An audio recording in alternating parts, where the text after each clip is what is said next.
la musicalización también es algo que les estaba comentando que es interesante en este asunto de la película de Vincent. Es el autor de la música es Clint Mansell. Este señor, si ustedes lo recuerdan, también platicábamos con Pepe de esta película El Sí. Luchador, que protagoniza Mike Rourke. Es una película, pues, la verdad a mí se me hizo muy bien lograda. Es un regreso genial. Mike Rourke ya estaba desahuciado de la actuación porque recordemos que se hizo unos desfiguros ahí en el rostro después de que había sido Un uno de los galanazo. rostros más galanes del cine estadounidense, ¿no? Y esta película lo hace regresar, bueno, la musicalización la hace Clint Mansell, también hace la musicalización de una película como El Cisne Negro, aquella que está protagonizada por Natalie Portman, ¿se acuerdan?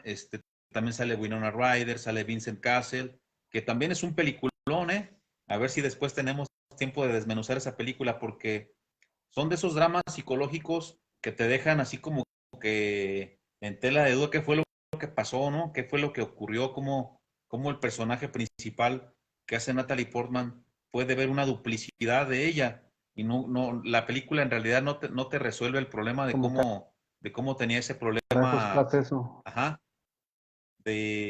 pues, de estar viendo una persona doble que encima le hacía daño, ¿no? Bueno, pues es el mismo director de música que hace el soundtrack de esta película. Y bueno, como les comentaba al inicio, hay mucha tela de dónde cortar respecto a esta película, ¿no? Ojalá que también después pudiéramos entrar a platicar un poquito de esa de El Luchador, ¿no? El luchador. A mí, A ver ya, Pepe.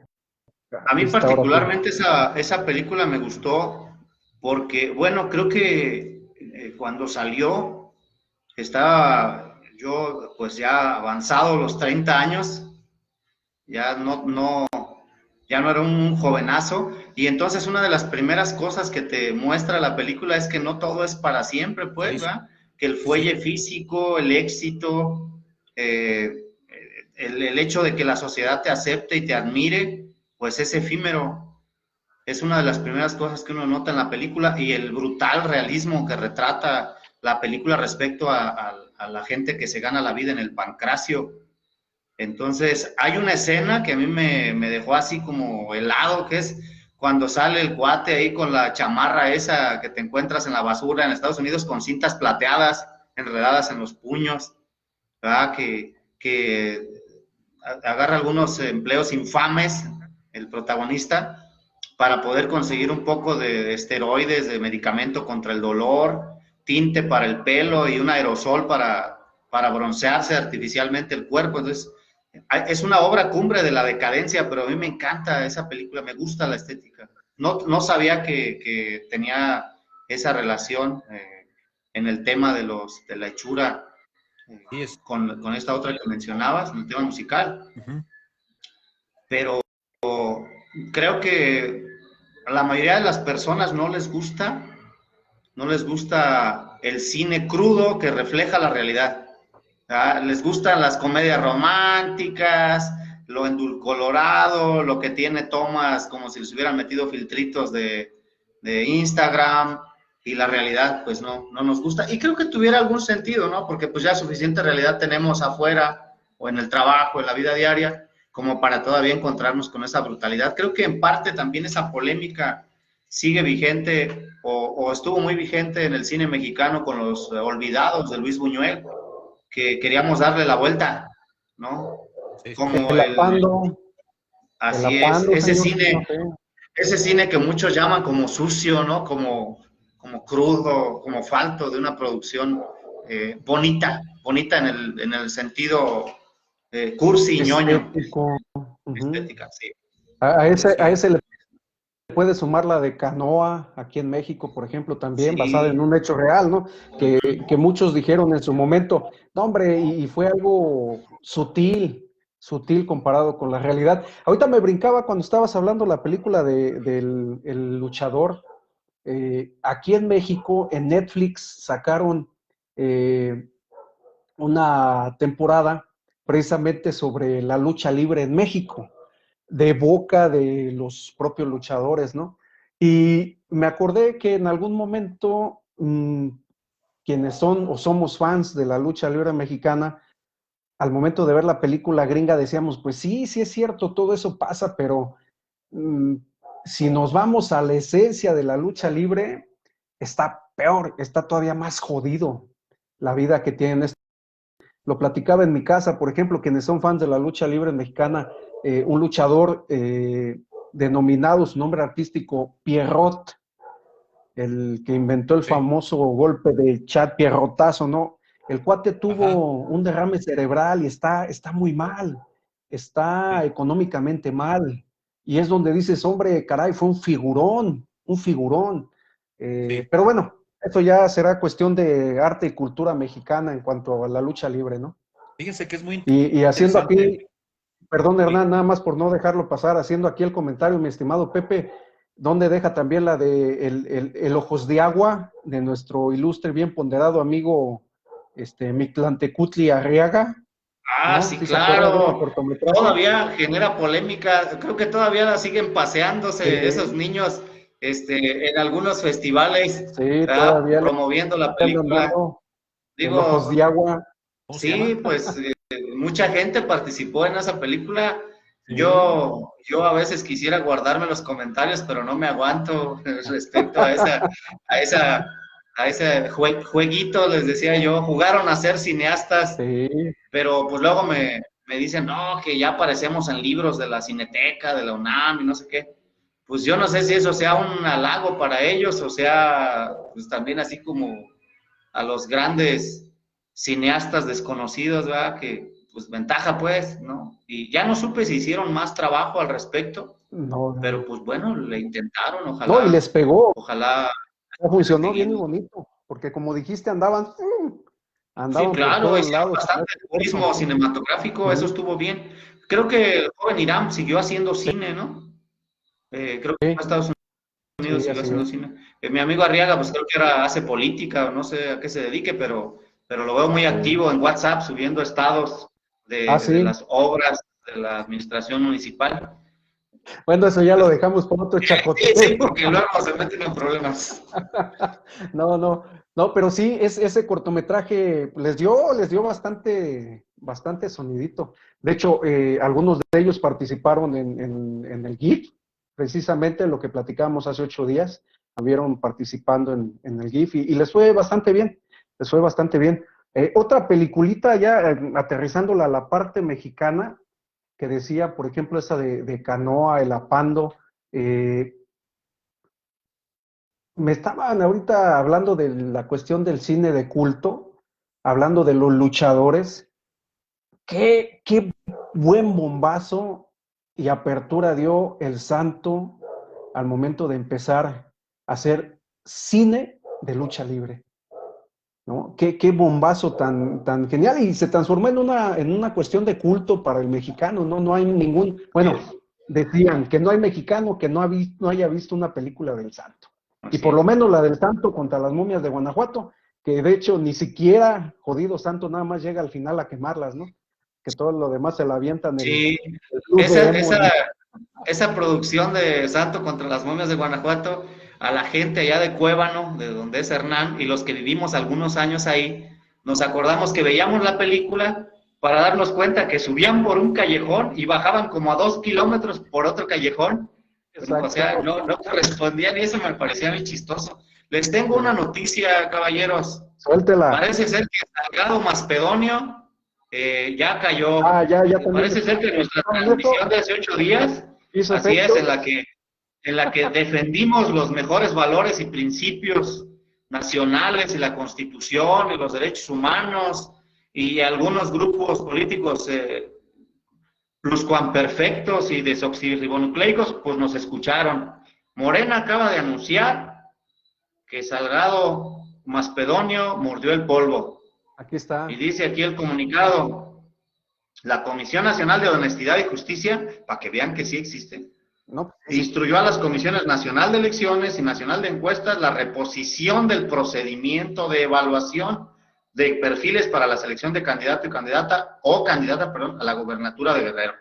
Les decía yo que había un documentito donde decía que quedaban fuera los que estuvieran en esta cuestión. No sé si por ahí lo bajaron o la presión fue mucha. Ahora, este experimento nos va a servir para ver si teníamos razón o no respecto a que pase lo que pase, lo bajen o no lo bajen, de todos modos no va a haber quien quede contento. Yo, en lo personal, sí quedo contento con que lo bajen. ¿Verdad? Nomás no nos vayan a poner algún Pepillo Origel o algún personaje de esa calaña o de esa ralea en esa candidatura, porque luego ya no nos va a dar gusto ir a Acapulco. Sí, Pues de hecho, yo hice ese comentario porque acaba de llegarme aquí la notificación. No sé qué opinen, si le damos trámite o si ya le damos vuelta, porque pues bueno, ya quedó. pues vamos a dejar ahorita a ver qué empiezan a inundar las redes, ¿no? Porque acá también te la aventaste, mi estimado Pepe, como diría Jacobo Jaladowski en aquel tiempo, ¿no? Sí, pues, la verdad es que chacoteando la pandemia fue con quien exigió con toda firmeza que se aplicara la ley. Sí, ¿Cómo lo ves, Hernán? había Perdón, pausa. actores muy reconocidos. Perdón, Sí. pausa, es que dice Jael, dice que le encanta el asunto porque siempre regresamos a la política. No, No, nada ya más nos es un vamos. intermedio, ya fue todo. Perdón, Hernán, te interrumpí. Bueno, solamente para cerrar ese paréntesis que hizo Pepe y un poquito también con matices de cine, yo recuerdo por ahí que Diego Luna y otros dos representantes del cine mexicano se manifestaron enérgicamente, ¿no? Exigiéndole al presidente pues, que lo bajaran, que rompieran el pacto que pudieran haber tenido. Y yo pienso que la presión de repente sí es bastante fuerte para bajar a uno de tus conocidos, a una de las personas que tienes como promesas. Aparte tú le haces promesas de que le vas a retribuir los favores que te hizo. Recordemos que Macedonio estaba acusado de haber hecho tratados por debajo del agua con algunos líderes de los cárteles. Entonces, este asunto de dejar que se postulara iba más allá de un compadrazgo, de una cuestión de amistad. Tenía lazos muy fuertes con los compromisos que se tiene con la protección de algunos cárteles. Entonces, el hecho de que lo bajen sí le suma puntos a la veracidad que puede tener el gobierno, ¿no? Pero bueno, ahí cerramos el paréntesis de la polaca y Es que fue flash informativo. Sí, es que ya la producción ya nos había insistido en que ya no nos iba a poder financiar el programa si seguíamos ahí de obsesivos. No vayan a creer que es censura, que nos dijeron ya cállense. No, al rato nos regresamos. Sí, ¿En sí, qué vamos, en señores? 1.5. Fíjense Pues estamos con la cuestión del cine. ¿Qué otras películas se pueden recomendar? Sí. ¿Qué otras películas pudieran manejarse? Empezamos con la cuestión de Van Gogh, pero alguna otra de culto en ese sentido, en ese tenor. A ver, los escucho antes de emitir yo mi fallo. Sí, pienso que el cine sobre biografías de gente creativa que tiene una vida dramática, difícil, es interesante porque de algún modo retrata la condición humana. No que otros géneros no la retraten, sino que este en particular representa como cierto morbo, ¿no? Yo les confieso que dentro de esto pudiera caber la biografía de Luis Miguel, pero déjenme decirles que a lo mejor yo estoy mal o no sé, pero yo ni la vi la primera, ni veré la segunda temporada de ese asunto, ¿no? Y vi memes hasta el cansancio de Luisito Rey, pero bueno, eso lo quito y me regreso a la médula de lo que estamos platicando. En particular, por ejemplo, hay una película que a mí me gustó.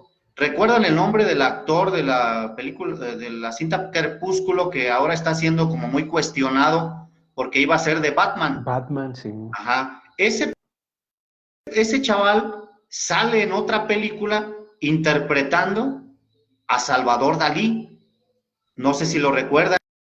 Y en esa cinta también aparece, por supuesto, Buñuel y García Lorca. Entonces traen una onda ahí interesante, voy a recordar el nombre de la película, y esa me gustó porque creo que los actores se salen del cliché que nos tienen acostumbrados y entran a una situación de cine muy interesante. Déjenme recordar el nombre del actor, si alguien me ayuda de la gente que nos escucha para decirles cómo se llama. Pero esa película la vi, creo que nadie la fumó, nadie le hizo caso, me pareció buena. Y creo que de esa manera es que me parece que el muchacho que va a interpretar a Batman lo va a hacer bien, creo que lo va a hacer bien. El muchacho tiene buenas hechuras, pero pues se le atravesó la de Crepúsculo y ahí dejó la mitad de la imagen, ¿no? De buen histrión. Uh-huh. En ese sentido también, no sé si vieron la de Zorba el Griego, donde sale Anthony Quinn. Sí. Esa película también me gustó, creo que yo estaba, pues, la película tiene un montón de años, cuando yo la vi estaba chico, y era un cine que a mí no me llamaba la atención, pero me gustó. Robert Pattinson, el actor. Con eso ya podemos buscar cómo se llama la película. Si quieren, aquí le preguntas a Google y ahorita les platico. Muy rapidito, ¿no? Y mientras consultas ahí, dos películas que me vienen ahorita a la mente. Primero, que cuando mencionabas la del Santo, hay una película que protagoniza Armendáriz y que está filmada también en Guanajuato, que se sale de ese asunto de las momias, ¿no? Y se recae en ese grupo de películas románticas y de charros, pero con un tinte un poquito más novelesco, digamos. La película se llama Bugambilia, está filmada en Guanajuato. Muy buena. Y la dirige precisamente el Indio Fernández. Acuérdense que la mancuerna del Indio, de Armendáriz y la trilogía con Dolores del Río, siempre funcionaba muy bien. Entonces, en esta película, me acuerdo porque Pepe dice que filmaban en la calle del Baratillo y después en la misma escena aparecían como saliendo en la calle Juárez. Sopeña, ¿no? En Sopeña. Entonces, para las personas que conocen Guanajuato, pues se darán cuenta de que esto pudiera ser posible, dado que Guanajuato es un laberinto muy intrincado. Pero esa película en particular me llama la atención también porque tiene el manejo de luces que caracterizaba mucho a aquel señor director de cámaras del que hablábamos alguna vez. Este señor que inventó incluso un método para iluminar en la noche para simular que caían rayos, ¿no? Porque recordemos que en aquellos entonces, pues, si lo que se filmaba bajo el agua, pues tenía que estar cubierto por todos para que no se echaran a perder todo el arsenal de filmación. Pero lo que se le ocurrió a Figueroa, que es el director de cámaras, Gabriel Figueroa, es hacer una especie de explosiones con un poco de dinamita que colocaba al lado de los sets y que se escuchaban como tronidos y se veían como truenos. Pues cuando él quería hacer una noche con lluvia, recurría a estos recursos. En esta película de Bugambilia se utilizan recursos también muy, muy notorios porque está filmada, mucha de ella está filmada durante la noche.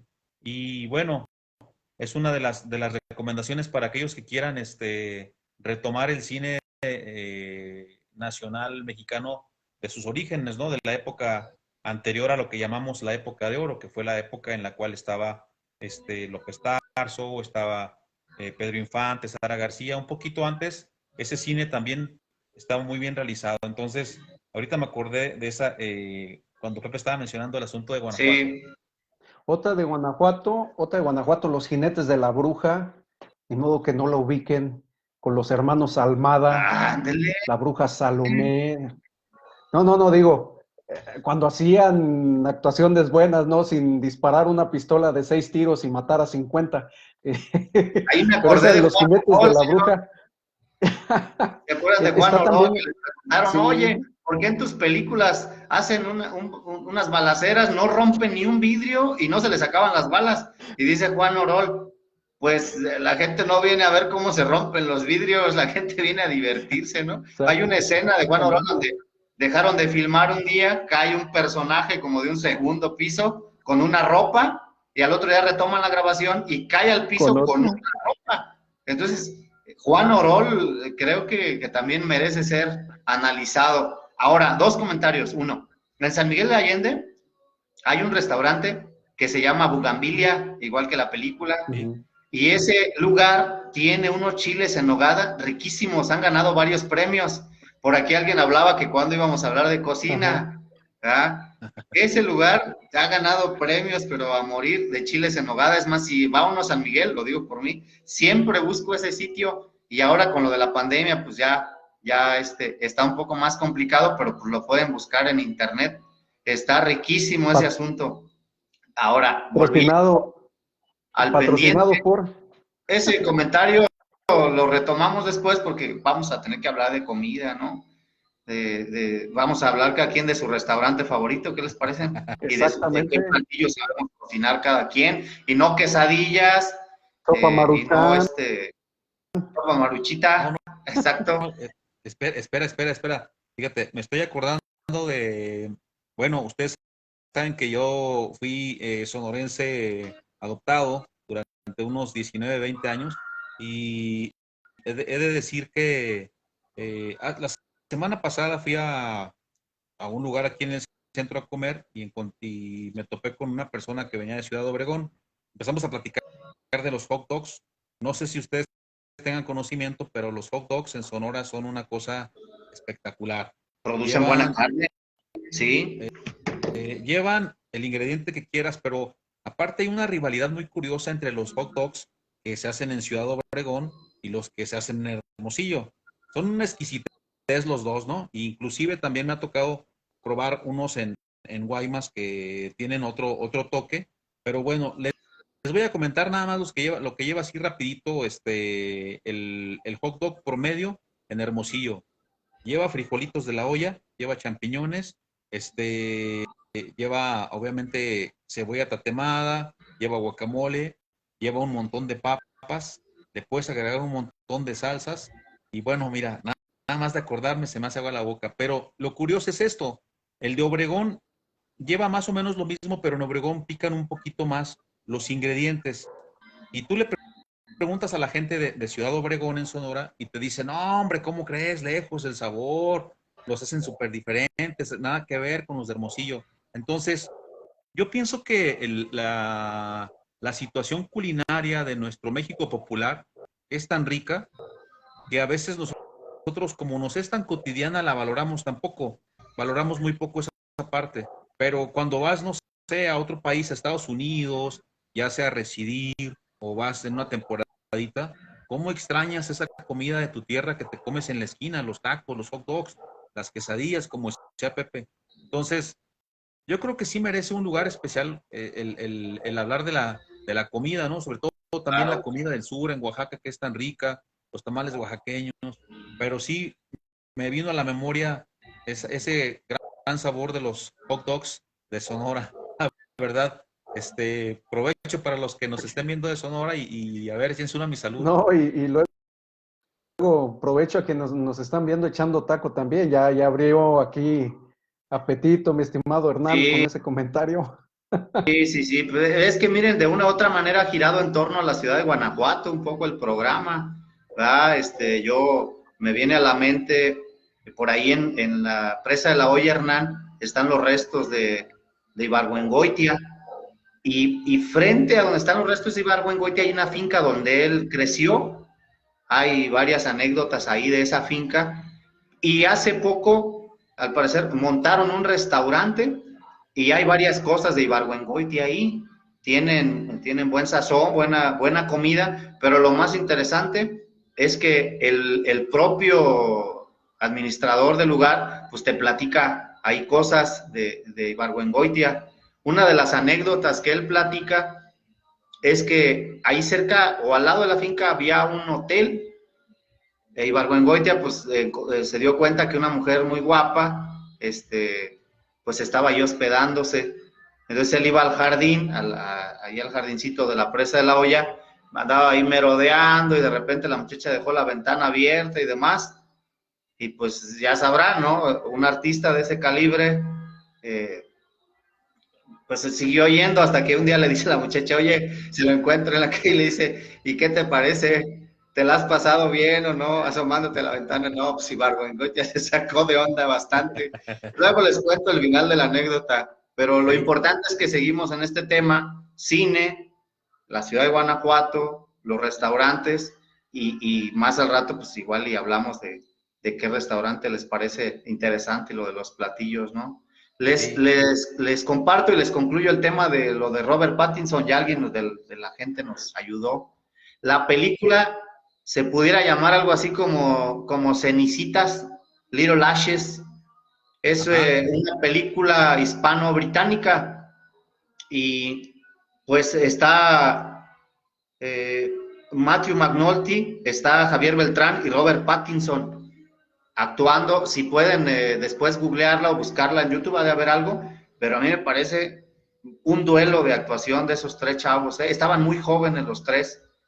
Creo que retratan bien, sobre todo Pattinson retrata muy bien la personalidad excéntrica de Salvador Dalí, quien se asumía como un anarquista monárquico. A mí me llevó muchos años entender que no era más que una ironía esa frase de Salvador Dalí. Estuve a punto de hacer un comentario político, pero me lo voy a reservar, ¿verdad? Por el momento. Sí.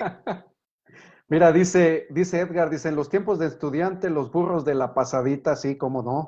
Hizo Sí. las hamburguesas de Lázaro en la estación, o los perros calientes de la presa de Loya también. No. En el baratillo había unos tacos del cuñado. El baratín, no, de Don Pepe también, Don Pepe, unos taquitos y tortitas de bistec, pero ya párale, porque ya empieza el hambre. Eso era la gente decente, pero ya después de que la noche doblaba y cerraban los bares, sí. había que ir allá a Tepetapa, allá por el Carril. En Tepetapa las hamburguesas había también, una doña me han Petra, dicho, los que te vendían unas cheves y unas caguamas al tiempo, y hay unas sobras de un comal sucio. Yo no sé cómo nos enfermamos, Hernán. Doña de hecho, Cuca eso también nos ha hecho en el sobrevivir al baratillo. coronavirus, ¿no? Eso es lo que nos tiene vivos ahorita en el coronavirus, porque por eso no nos ha dado tuvimos toda suerte de pitangas.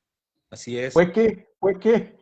Sí, así es. Sí, pero ahí ese famoso baratillo, Tepetapa, ¿dónde dejas también ahí el cantador? Sí, y ahora yo dejé para el final, para hacer mi comentario respecto a esto, la clave azul, Hernán. ¿Recuerdas que te servían unas papitas con aceite de oliva para ir abriendo boca? Y cada chevecita que pedías te llevaban otro platito, como en el bar superior de Moroleón, pero en nice, con un piano por ahí empotrado, unas trompetas retorcidas. Ya hace mucho que no voy, pero siempre deseo ir a ese sitio, que es como el previo, o era el previo en aquel tiempo para seguir en la Dama de las Camelias. Y ahí le dejo a Hernán que nos platique el tema del chato, que hoy preguntaba Vinicio, nuestro maestro Vinicio, respecto a este asunto, hombre. Ahí están los recuerdos de Juan Ibáñez. Es el lugar ideal para el precopeo, ¿no? El lugar ideal para el precopeo es ahí también en la clave azul, que ese lugar lo abrieron personas que originalmente trabajaban con el famoso chato en lo que era la Dama de las Camelias o el Rocinante. Bueno, me hiciste recordar cuando hablaste de Ibargüengoitia, en ese rumbo, los sábados, poquito antes de la pandemia, establecieron como una ruta para hot trucks, donde ahorita ya se puede comer hamburguesitas y cosas así muy nice. El restaurante que mencionas no lo conozco, pero conozco la casa al interior de Jorge Ibargüengoitia. Sí. Yo me acuerdo que ahí, en alguna ocasión que grabamos un cortometraje, la gente, los propietarios de la casa, cuando nos dieron acceso, nos explicaron dónde era donde escribía él. Tiene una biblioteca, bueno, tenía. Sabemos que Ibargüengoitia ya falleció en un accidente aéreo, ¿no? Esa biblioteca tenía una escalera circular, de las que llaman de caracol, y en la parte superior estaba como lo más extenso de su biblioteca. Bueno, pues en la parte exterior es donde hicieron el restaurante que menciona Pepe, y todo ese pasillo, en el lado derecho de la de la olla es donde están colocados ahorita los puestos de esa comida tan deliciosa que están mencionando ahorita, ¿no? Y bueno, en el asunto de la clave azul, yo tengo mucho tiempo que no asisto, pero sí es un lugar que intentaron que se volviera tan icónico como lo que era la Dama de las Camelias, pero está muy reducido el espacio, la verdad. Y la Dama de las Camelias era un espacio específicamente para bailar, y en cambio la clave azul es como para estar ahí en un precopeo, platicando, Sí. sin mayor espacio, ¿no? ¿Cómo ve, maestro? ¿No le dan ganas de un tour? Me quedé pensando y checando aquí los comentarios. No, es que si esos callejones y esos lugares tan divinos hablaran, ¿no? Aquel que ha ido a Guanajuato y no ha pasado por la Dama de las Camelias, o aquel que ha ido a Guanajuato y no ha entrado al famoso bar incendio, FBI, cuántas veces abierto y cerrado. Pues no andaba en Guanajuato, mi estimado. No, Sí. buen puntacho ese para hablar de la comida en el siguiente chacoteo y como dices, vamos preguntando, ya abriste apetito ahí, mi estimado Hernán, con esos jochos allá de Sonora, vamos a buscarle por ahí también de comidita aquí de los estados vecinos, Querétaro, San Luis Potosí, nos vamos más al sur, allá en Chiapas, Oaxaca, y de la gente que nos ve, sabemos que tenemos espectadores de otros lares, ¿no? De buen De diente. otros espacios. Sí. Pues estaría bueno ahí que nos dejen también saber y nos hagan del conocimiento qué platillo icónico es el que nos recomiendan ahora para cuando pase esta pandemia y que andemos de tour, dice el buen Pepe, ¿no? Podemos transmitir el chacoteo desde allá, Exactamente lo que te iba a decir. ya cuando nos podamos abrazar y perder el asco. Exactamente, ya desde allá un en vivo. No, y me estaba acordando de la deliciosa sopa de cebolla Ah, que preparaba doña Cuca, una señora que su local está en uno de los callejones, se me fue el nombre, es el que está el callejón de la Cabecita, ahí en el Baratillo, y luego está el otro callejón que te iba a dar hacia lo que era la Alameda para ir a la prepa, pero no recuerdo cómo se llama ese callejón, porque está el otro que va a Carcamanes, pero no es el que va hacia la prepa. Y ahí tenía doña Cuca, esa sopa de cebolla, pero bueno, en fin, ya dejemos por la paz la cuestión de la alimentación, porque si no, sí, ahorita aquí corte y queda y vámonos no, a cenar de una vez ya. Y, no, y ahora con señores, estas pandemias, pues ya varios lugares están cerrados a esta hora. Sí, no, ya. Puro. y No, y sí, señores, mañana pelea el Canelo. ¿Qué expectativa tienen ustedes de un peleador de esa talla? ¿Qué opinión les merece la Mire, pelea que va a tener el Canelo? yo nunca he creído que el Canelo sea un costal, ni lo volveré a ni creer. lo he dicho tampoco. Vamos a ver si ese cuate no termina siendo como este Olivas, el que le pusieron a Caguachi. ¿Recuerdan esa pelea? Que parecía un robot Sí, Caguachi es una- con implantes y... No.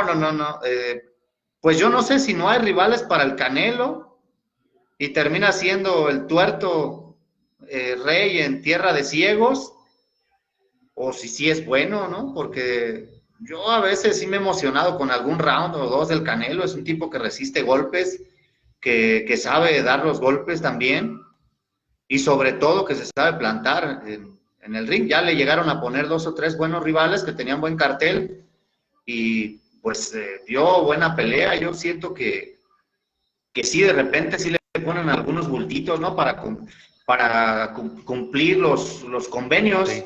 Creo que la empresa que le paga varios millones de dólares es DAZN, que transmite en vivo peleas por internet. DZN, algo así se escribiría.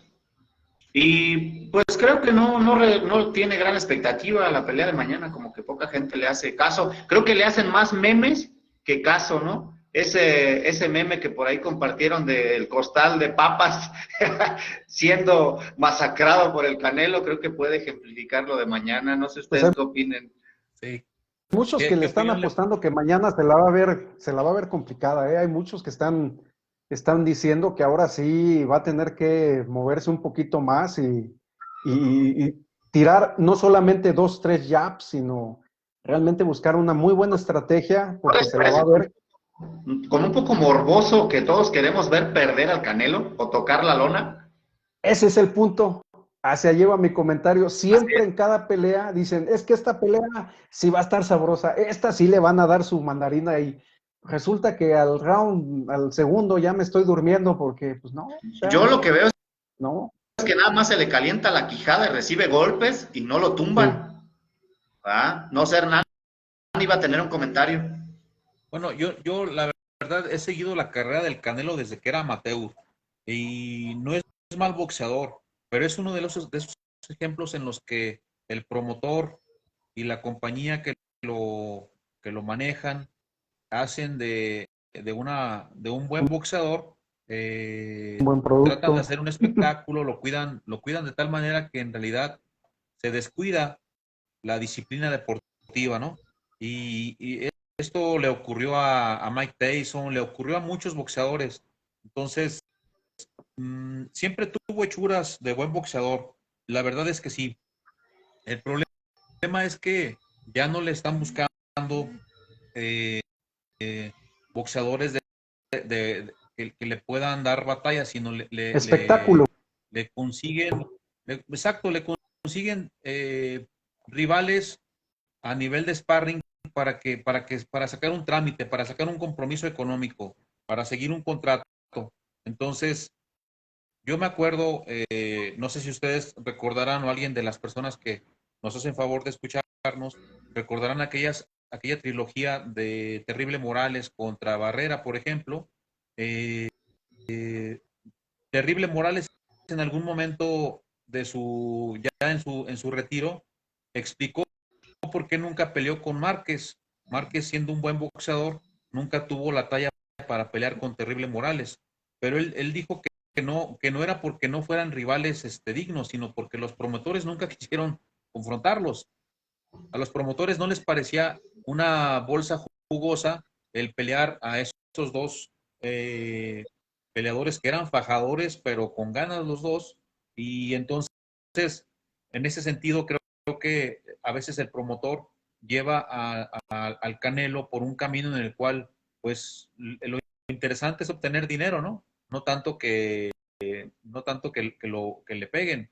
Y bueno, me acordé de Terrible Morales porque él hizo una declaración eh, en la cual se le preguntaba que por qué sus peleas eran tan vistas, por qué él consideraba que eran tan vistas, siendo que al principio las peleas de él no se veían en México, por eso también mucha gente no lo conoce. Las peleas de él se veían en Estados Unidos por sistema de paga y el tijuanense dijo en una ocasión que él había cambiado su estilo. Al principio, en las primeras peleas, después de ser amateur y cuando pasó a profesional, en las primeras peleas no le pegaban, pero eso no llenaba la arena. Entonces él dijo que permitió que le pegaran más, que saliera sangre como los luchadores, y eso llenaba la arena. Eso generaba una bolsa más grande tanto para el promotor como para él. Entonces él hizo una mezcla de buen Un boxeo espectáculo. técnico con espectáculo, dejar que le pegaran y tratar de pegarle mucho al rival para que sangrara, para que eso fuera todo un circo. Entonces, finalmente, si un boxeador de la talla de Terrible Morales nos está diciendo que a veces el verdadero interés es el interés económico del promotor, pues entonces yo pienso que en esta ocasión el Canelo pues, ha caído en esas redes de promotores que están más interesados por la cuestión de los ingresos económicos que por ofrecer realmente un peleador de talla, no como lo fue Chávez, como lo fue Barrera, como lo fue en su momento Salvador Sánchez, el Finito, por ejemplo, que pues cada que subían se fajaban con el que les pusieran enfrente, ¿no? Y a veces da la impresión de que el Canelo, pues, sube con un sparring al cual le dice, te voy a estar pegando y no te defiendas. Entonces, la misma impresión me da a veces cuando se sube Julio César Chávez, pero Julio César Chávez hace el papel contrario. A él le pegan, él nunca se defiende, ¿no? Pues mañana a lo mejor no tenemos ninguna sorpresa, pero coincido con Pepe. la gente a veces estamos esperando que le peguen, pero porque esperamos que algo suceda en esas peleas, ¿no? Ojalá que el día de mañana nos equivoquemos y tengamos de verdad un peleonón de aquellos que nos merecemos, nada más por el encierro que estamos pasando. Fíjate que ese Canelo no es nada tonto, ya ves que ya tiene su Canelo Team y toda la cosa y está promoviendo a juventud, chavalos, pues que ve que tienen madera. Pienso que ya no tarda por ahí en enfrentarse a un rival realmente pesado, que le tunda bien y bonito y que aparte de cubrir con el espectáculo como tal, cubra también con la parte económica, ¿no? Porque si nos vamos a la historia de los grandes boxeadores que acabas de mencionar, muchos de ellos al final acabaron haciendo el ridículo ¿Mm? por no saberse retirar a tiempo ¿Sí? y por tratar de encumbrarse o encaramarse en los hombros de un boxeador nuevo, joven, ¿no? Que iba metiéndole empeño y que al final del día acabó por darles en toda la mandarina a varios de ellos y pues terminaron mal en el sentido de su salud, terminaron mal incluso en el sentido económico, muchos de ellos por haberse esperado tanto tiempo hasta decidir ya alejarse. Yo pienso que el Canelo, por lo que hemos platicado también con algunos conocidos, el Canelo si acaso dará otros 2 años más de estar en el ring y dirá hasta aquí. Bueno, Canelo Así está muy como joven, se ve, ¿eh? Canelo está muy sí, sí, joven. sí, mucho, pero así como se ve la forma y como lo están manejando, es probable que se retire con muy buenos bonos y en alguna de esas, como te digo, busque una pelea que realmente vibre, brinque y les dé muy buen billete, con la Ajá. posibilidad de dejarlo descansar tal vez un ratito y que retome otra vez la vuelta al boxeo, por eso que comentas, porque es muy joven, Y está está muy joven. joven todavía el cuate. Julio César Chávez boxeó yo creo que unas 3 veces más de lo que ha boxeado el Canelo. Y bueno, al final de su carrera sí ya iba en picada, ¿no? Porque recordemos que Julio César Chávez tuvo el infortunio de estar inmiscuido en asuntos de consumo de drogas y no podía salir de ahí. Yo recuerdo una pelea que él tuvo con De La Hoya y pues ya francamente Chávez, él dice que ya tenía sensible la parte de la ceja y por eso cuando De La Hoya lo toca en el segundo round, para el tercer round aquel era un sangrero y tuvieron que parar la pelea, ¿no? Pero no realmente porque Chávez no quisiera o no pudiera, realmente paraban ya la pelea porque él estaba muy cortado y él tenía una edad ya muy avanzada para estar boxeando. La historia del box así se resume, ¿no?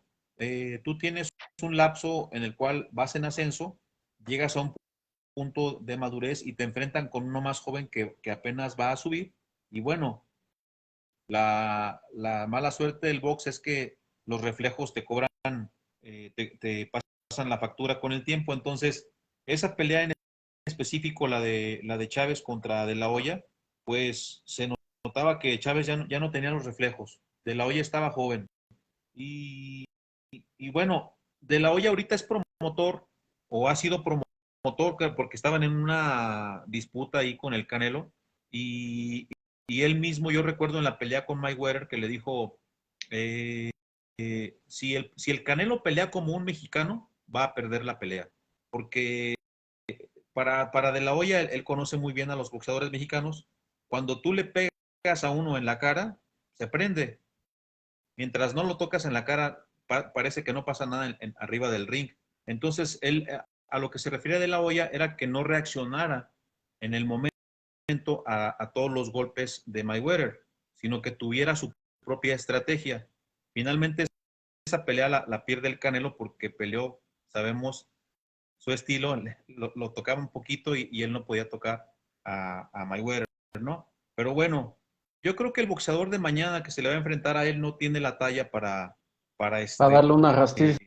para darle, para darle pelea, pero bueno, como digo, esperemos equivocarnos y esperemos ver una buena pelea. De esto me acordé ahorita que platicábamos de los luchadores y del Santo y de la película del luchador, ¿no?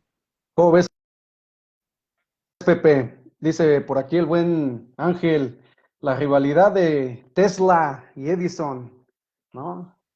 Es Un buen es un puntacho ese buen también, ¿no? tema, ¿no? Y está hasta vigente por el tema de, de, de Nikola Tesla y varias de sus visiones y de sus ideas, que ahorita como que si hubiera vivido en este tiempo tendría un gran auge. Ay, disculpen a mis vecinos, que traen un ruidero, perdón. No pude Sirve que aislarme. ambientan ahí un poquito el Sí, asunto. no, son unos chavales. ¿Cuál coronavirus? Ah, Ah, hay una película que se llama The Prestige, no sé si recuerdan, para hablar un poco de Tesla, de en la Tesla. que un par de ilusionistas, creo que es Hugh Jackman el que sale en el papel de uno de ellos, por ahí andan buscando cómo derrotarse uno al otro en estos temas de la época de Nikola Tesla y hace el papel de Tesla el inefable David Bowie. Eso me encantó. Creo que para mí fue lo mejor de la película. David Bowie sale muy poco y a mí esa parte me gustó mucho, pero por aquí Ángel Vinicio, que le mandamos un saludo, pues pregunta sobre esa rivalidad, ¿no? De Tesla y Edison y que se habla pues de que sí le robó algunos de los inventos y que al parecer va a haber una película por ahí con Ethan Hawke, con Habrá que este esperar. actor de Sí. Tiro por Viaje, ¿no? Cada película de eso es buena. Hace poquito hablábamos de ese tema. A mí me parece muy interesante, sobre todo ahorita que estamos exigiéndole a la gente que está al frente de los gobiernos que sean más innovadores, que sean más, más propositivos en las estrategias de cómo enfrentar la pandemia. Eh, Recordarás, Pepe, que estábamos tocando el tema de las patentes. Entonces, en ese sentido, me acuerdo de una película que en español fue traducida como La Chispa, y La Chispa habla precisamente de un momento en el que una persona va y registra algo que se le ocurrió, un invento, digamos. Entonces, el sistema nacional en Estados Unidos de patentes, ahorita ya te pregunta, pues obviamente, ¿cómo es que se te ocurrió eso que estás proponiendo, ese mecanismo o esa solución o ese esquema que tú traes para patentar? Entonces, ¿por qué se le ocurrió al sistema de patentes implementar este requisito dentro de los, valga la redundancia, de los requisitos para poder obtener una patente? Se le ocurrió precisamente por lo que ocurría en la época de Tomás Alva Edison. A Tomás Alva Edison se le achaca el haberse apropiado de ideas que no eran de él. Y, y en ese sentido, pues hay toda una discusión. Pero bueno, la película de La Chispa dice que es conveniente saber en qué momento se te ocurre una idea. ¿Se acuerdan? O sea, nosotros a veces decimos, ah, mira, se me ocurrió esto y esto. Y cuando tú lo pasas de boca a boca, alguien te roba esa idea y va y la patenta. Entonces, en el sistema de patentes te preguntan en qué momento se te ocurrió, o sea, qué estaba ocurriendo cuando a ti te vino esa idea. Y a ese momento se le llama la chispa, que es muy valioso porque entonces podemos constatar que si es una ocurrencia tuya y no te la estás robando. Esto no ocurre todavía en el sistema de patentes en México. En México tú vas y patentas cualquier cosa y dices, esta Cualquier es mía, cosa. ¿no? Entonces, es interesante el tema, la Yo verdad. me, Yo no sé quién lo propone ahí, pero hay que agradecerle que lo haya traído a la luz. Ángel Vinicio es quien lo está proponiendo. Y de hecho, ¿sabes? Me acordé de un episodio de Los Simpson, ¿no? Donde Homero está aventándose acá, echándose sus inventos y tiene ahí su tabla, su línea del tiempo, ¿no? Y se compara precisamente con Edison y va hasta el museo de Edison y casualmente algo sucede con una silla, ¿no? Que le atribuyen el invento a Edison a pesar de estar muerto todavía, ¿no? Y Homero Simpson se siente defraudado. ¿Por qué traigo a colación ese capítulo? Precisamente porque es la parte en donde siempre se le ha pegado a este cuate, a Edison, de haber sido un pseudo Un inventor. plagiador, Ajá, sí. exactamente, un pseudo inventor. Digo, bueno, probablemente suceda que hace falta eso de lo que comentas, Hernando, la mentada chispa donde uno abre la bocota, se te ocurrió y alguien más dice, ah, perfecto, tú en el momento no tienes los recursos, alguien más lo tiene, lo realiza, se adelanta, lo patenta y tan se acabó, ¿no? valió sombrilla. Eso es Ajá. lo que ha pasado. Digo, para qué le buscamos cuestiones aquí en Mexicalpan de las Tunas? No recuerdo si se mencionó, por ejemplo, la cuestión del invento de la televisión a color, ¿no? De González Camarena, donde acabó patentándose, ¿no? La cuestión esta de la mejora para los discos de vinilo también, que fue una idea generada aquí en México. Montonal. Digo, esa parte de robo, pues benefició muchos inventos que tal vez de una forma u otra no hubiesen visto la luz, Ajá. siendo honestos por esta parte. Sin embargo, bueno, también demerita a la persona que se las fusiló. Ya ven lo que la Vox Populi maneja también del sistema operativo alias Windows, ¿no? Que no fue otra cosa más que un pequeño robo de lenguaje de programación que utilizó el buen Bill Gates y papas, ¿no? Se realiza ahí el asunto del registro del sistema operativo. Lo mismo decían del se me fue ahorita el nombre de este carajo, a ver si recuerdo, que inventó el sistema ay, permítanme, me dio un lapsus brutus. Lo tenía ahorita en lo que estabas tú platicando, mi buen Hernán, y se me fue completa y absolutamente el nombre ahorita, por estarme acordando de otros puntos. Bueno, a ver si lo retomo ahorita en un momento, que tiene que ver con la cuestión del Wi-Fi también, ¿no? Algunos inventos que en realidad surgieron como chispazos, así como lo dices tú, pero alguien más tuvo el recurso, y no solo el recurso, sino el atrevimiento de aventarse a experimentarlo, y ¡pum! Dio con él y lo patentó. Y al final del día, pues así pasa en muchas cosas, ¿no? Cuestión musical también. Ya por ahí se reclaman derechos sobre algunas partes de ciertas estructuras musicales. Que, oye, ves que esa yo la tenía así, papá, pero yo la puse, yo la registré, está bajo mi autoría y pues hazle como quieras, ¿no? A ver si recuerdo ahorita el nombre de este cuate, porque fue el primero que me brincó. Perdón, lapsus brutus, estúpidos, termebundus. Eh, Sí, yo pienso que en México tenemos mucha materia y a mí siempre se me ha ocurrido pensar, siempre he pensado más bien que los inventos vienen de la carencia, de que careces de algo. Y como en México carecemos de muchas cosas, tenemos cierto ingenio. Y yo recuerdo uno de los inventos que tocó ver, así que estaban tratando de buscar una patente en una ocasión en México. Un físico, no tengo el nombre, la verdad, del físico este, pero cuando estaba muy de moda ver cuál era el grado de contaminación en la Ciudad de México, esta persona se le ocurrió hacer un carrito. Imagínense ustedes un carrito como aquellos de los que vendían camote antes, sin albur. Y con este aparatito, el señor, con este carrito, andaba por las calles y hacía una conversión del aire contaminado que había y salía por una de las chimeneas de este carrito, salía un aire ya un 90% purificado. Entonces, él en ese momento, recuerdo, yo lo vi en la televisión, estamos hablando de que lo vi por ahí del 85, 87, y me acuerdo que estaba buscando inversionistas.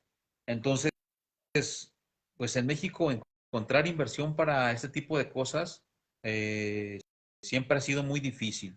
Lo que hace normalmente un inversionista o hacía es que te decía, ok, yo te voy a financiar la producción de tu invento, pero en realidad ocurría lo que decimos, ¿no? Que se apropian de tu invento y que lo registren en otro lado y que surge con una marca y la comercialización es la que los hace millonarios.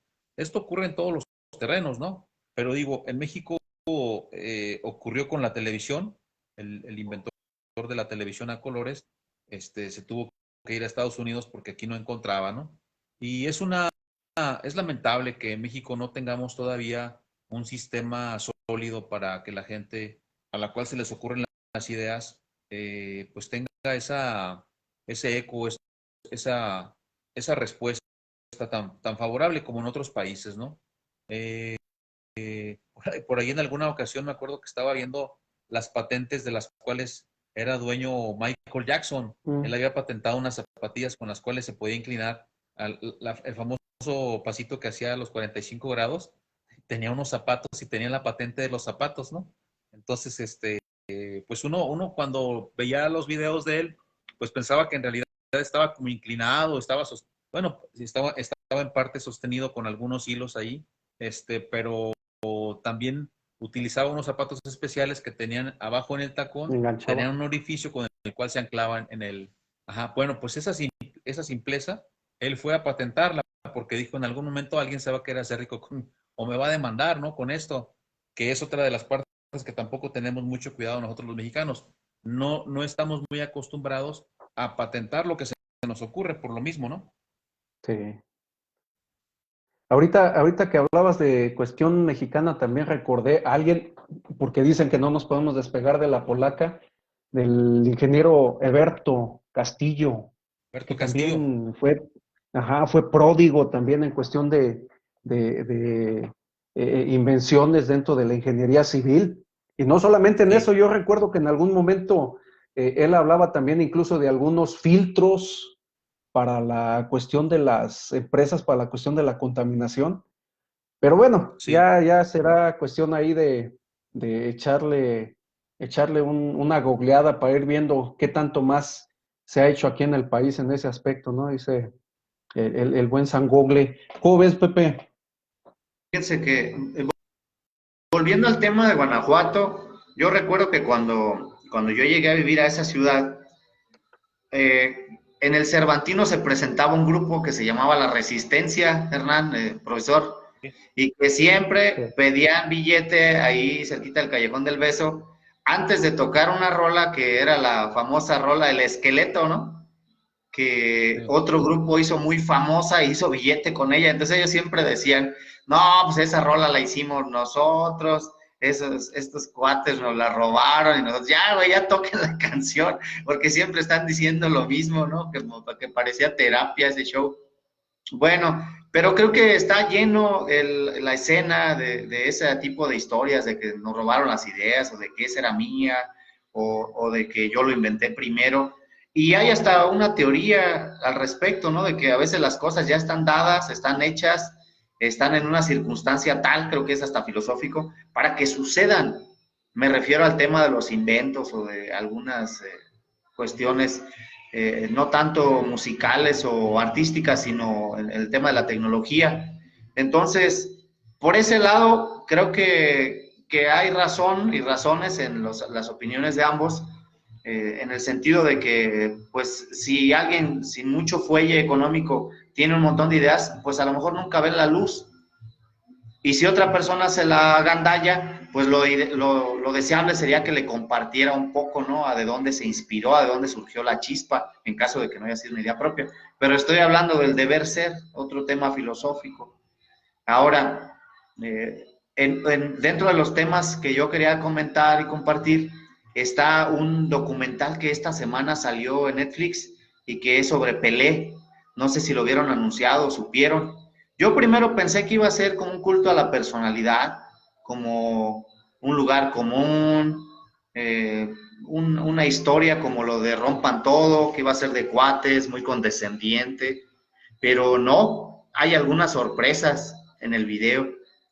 Hay algunos cuestionamientos directos a Pelé, de por qué en la época de la dictadura de este cuate Medici, un sanguinario ahí, dictadorzuelo, como si hubiera de otros, ¿va? Dictadores. ¿Por qué Pelé se prestó a irse a tomar la foto con él y por qué no alzó la voz? Como en su momento Mohamed Ali sí levantó la voz en Estados Unidos respecto al tema de Vietnam. Entonces, mismos compañeros de Pelé, no recuerdo si fue Mario Lobo Zagalo o alguno de sus compañeros de ese tiempo, decían, es que era muy simple, si Pelé hacía eso, iba a terminar desaparecido o muerto, y eso no le iba a pasar a Salvador, a Mohamed Ali. A Mohamed Ali. Ali, no sé por qué lo mezclé.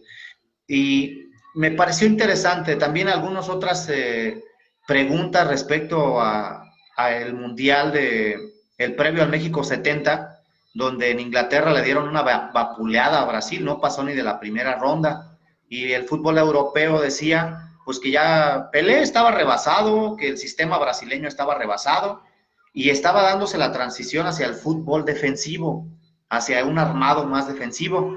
Entonces, se deja entrever que esa dictadura vigente en 1970 amenazó y amedrentó un poco a Pelé para que jugara, porque él en el 66 ya no quería jugar, quedó bastante decepcionado, luego de que a los 19 años fue campeón del mundo, eh, en, no recuerdo si fue en Suiza o en Suecia, y previo a eso, Pelé aún no jugaba, se dio el famoso maracanazo contra Uruguay, que es uno de los momentos del fútbol a nivel histórico más interesantes que ha habido, ¿no? Cómo Uruguay se mete al Maracaná con 200,000 gentes y le arrebata el campeonato del mundo a Brasil. Entonces, en esos derroteros transcurre el documental para terminar con la despedida de Pelé a sus escasos 29, 30 años, se retiró muy, muy joven, ¿verdad? También me parece interesante el documental porque la generación actual, incluida la de nosotros, no vimos jugar a Pelé, o sea, o no nacíamos o apenas íbamos a nacer algunos, y muchos se dejaron deslumbrar por Maradona, y por eso la polémica de quién era mejor, pero trae algunas pinceladas ahí ese documental. Me parece que falta fútbol en el documental, faltan más escenas, pero esa es una visión mía. Creo que para efectos de entender a Pelé está bien logrado y creo que sirve para que las nuevas generaciones conozcan cómo Pelé llegó a ser considerado el mejor futbolista del mundo. A mí me parece Cristiano Ronaldo y Messi pues, muy inflados, muy ayudados por sus equipos para hacer lo que hacen. Y Pelé, pues, el Santos era un equipo menor en Brasil, el Santos no existía. Se lo echó a hombros y lo convirtió en un equipo de talla mundial. De hecho, Pelé nunca jugó en Europa, ¿verdad? Creo que se retiró como en la liga que es Cementerio de Elefantes, que es la liga estadounidense, cuando recién iniciaba en aquel tiempo en el equipo de Nueva York. Pero ya mejor no se los cuento, ¿verdad? Mejor a ver si luego le pueden echar ojo y podemos platicar a ver qué les parece. Me parece interesante ver a Pelé tocando un cajón de bolero a modo de percusión, eso me pareció muy poético. Sí, yo no he tenido la suerte de ver ese cortometraje, Pepe. Lo que sí te puedo decir es que la gente tiene esa atracción por hacer los comparativos de quién fue mejor, si Pelé, si Maradona, si Messi, si Ronaldo, si Ronaldinho. Y yo siempre he creído que son épocas distintas. El fútbol ha evolucionado de una manera tremenda desde que jugaba Pelé. Inclusive las contrataciones que se hacían al interior de los equipos tenían unas limitantes que ahora ya no tienen. En España tú puedes contratar muchos extranjeros. De hecho, la Liga Española de Fútbol permite que tú tengas una gran cantidad de extranjeros jugando en el terreno de juego y aparte en banca.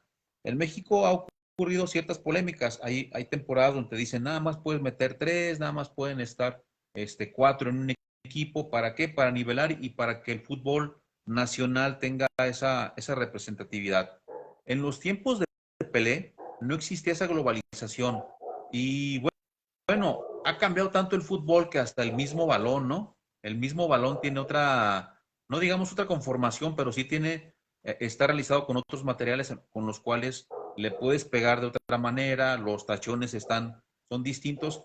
Yo sí no me atrevería a decir quién fue mejor, porque digo, guardando todas las proporciones, Maradona era un jugador muy espectacular que sabía tratar la pelota, que podía arrancar desde medio campo con la pelota quitándose uno a otro, incluso que le pegaran. Y el fútbol de ahora te dice que seas más colaborativo, que toques el balón una o dos veces y la sueltes lo más rápido posible para llegar al arco contrario.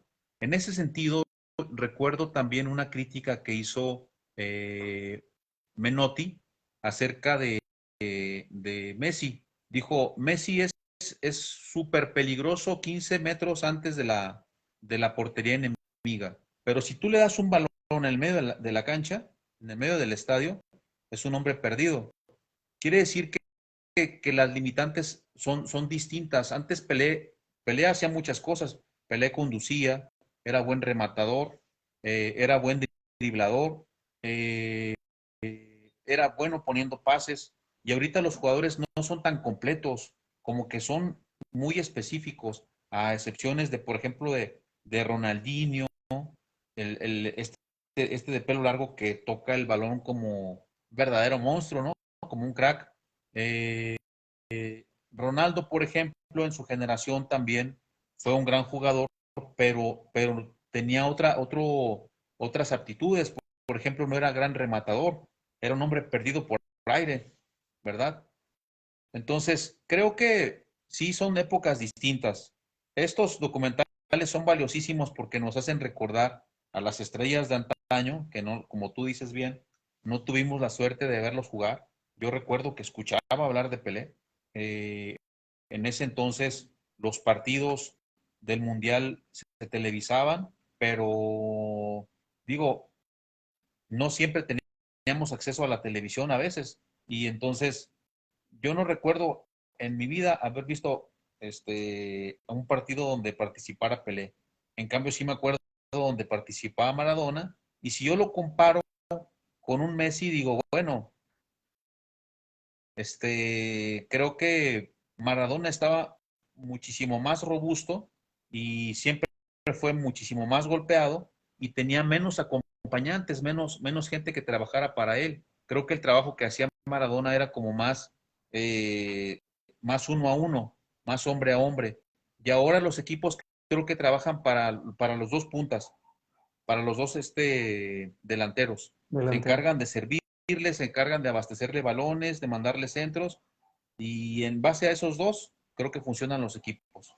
Pero bueno, es una percepción, como tú dices también, es como muy personal. Sí, Esperemos a ver el documental. porque vean, por ejemplo, volviendo al tema del box, siempre hay esos debates, ¿no? De si fue mejor Julio César, de si ha habido otro, pero cuando le preguntas a la gente más grande, te remonta a dos o tres boxeadores previos a Julio César. De hecho, mismo Julio César, en una entrevista que le hacen, él se sitúa en quinto entre los cinco mejores boxeadores de México y pone delante a algunos otros por ahí pugilistas, algunos no los conocimos. A mí me parece polémico que Julio César dice que para él el mejor boxeador que ha tenido México era Rubén Olivares.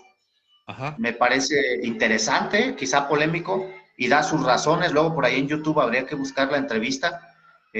Sánchez también lo menciona como un gran boxeador, creo que murió joven.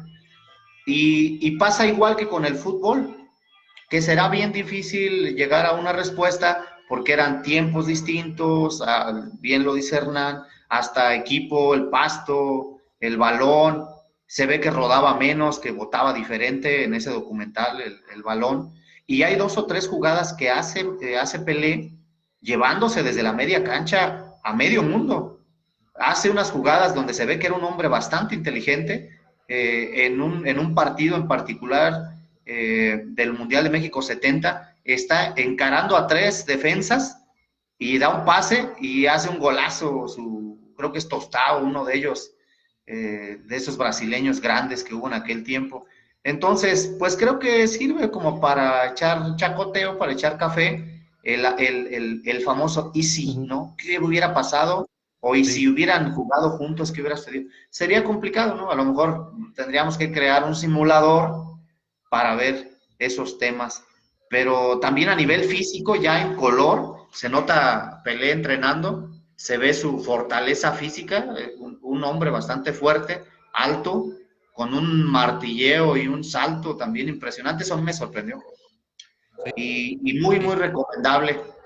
Ya después de eso, pues yo creo que ya habría que recomendar ver la del De una chanfle, ¿no? vez. No sé si la vieron, esa me encantó.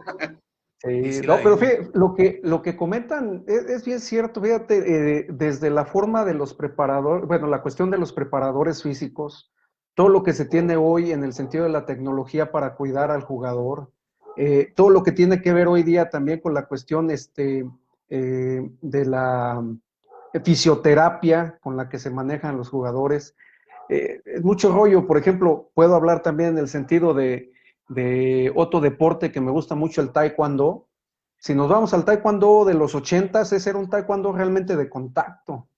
El taekwondo hoy día es un taekwondo de buscar un punto, nada más buscar que haga clic en el peto y tan tan, ya tienes el punto, ¿no? Va evolucionando, cada uno fue bueno en su momento, fue bueno en su contexto y fue bueno bajo las características en las que estaban. Dice aquí uno de nuestros chacoteadores, Ángel, para él el mejor Pelé en todos los aspectos.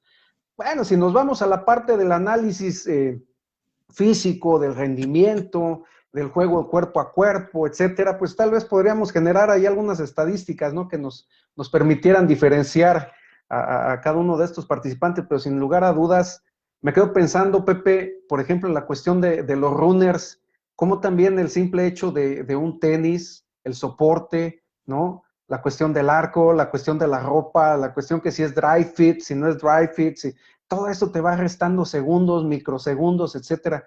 Entonces, muy complicado, decía uno de mis conocidos, hablar de religión, política, extraterrestres y fútbol es muy, muy Y complicado. falta, Fíjate, ahí está faltan muy los interesante. toros.